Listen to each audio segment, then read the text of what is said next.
ਤੇ ਅੱਜ ਜਰਾ ਮੱਝ ਦਾ ਫੱਕਾ ਦੁੱਧ ਦੇਗਾ ਪਰ ਚੋ ਹੀ ਲੈ ਗਿਆ ਯਾਰ। ਖੀਰ ਪਕਾ ਖੀਰ ਪਕਾਵਾਂਗੇ ਜਾ ਕੇ ਰੱਜ ਕੇ ਖਾਣਾ ਖੀਰ ਪੂਰੀ।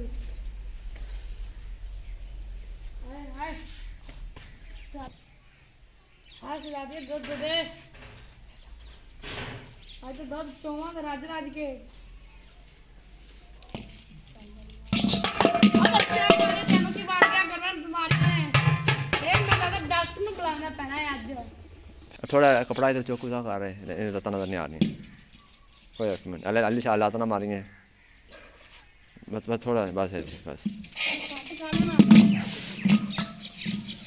हो की गया ना तेन बीमारी पवे मैंने लगता डॉक्टर ਨੂੰ ਬੁਲਾਉਣਾ ਲੱਗਦਾ ਮੈਨੂੰ ਡਾਕਟਰ ਨੂੰ ਬੁਲਾ ਕੇ ਕਰਾਉਣਾ ਪਵੇਗਾ। डॉक्टर साहब मेरे मां गां दूध नहीं पी जाती ਇਹਨੂੰ ਆ ਕੇ ਵੇਖ ਚੈੱਕ ਕਰੋ। डॉक्टर साहब नहीं पी जाती 2 मिनट थले गरवा रखा है ते लत मार के साथ का टीका रखा माल ही नहीं जल्दी करो डॉक्टर साहब मैंने आज बोली में पीनी है आज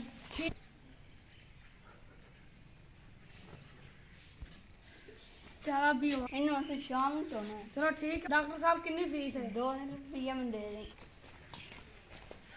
शाम तक का इंतजार कर लेंगे ना पता लगता गंदी गां दूध के नहीं जे पता लगता देंदी है कि नहीं गां दूध तक पट्ठे भी नहीं दो शाम में चौनी चौनी होना चाहिए चेक कर फिर टीके का सारा हो गई।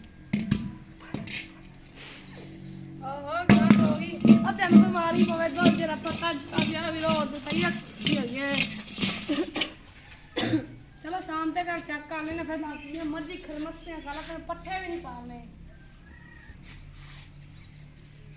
दिल करे कुट्टी जावा। चलो मैं शाम तक मांगा फिर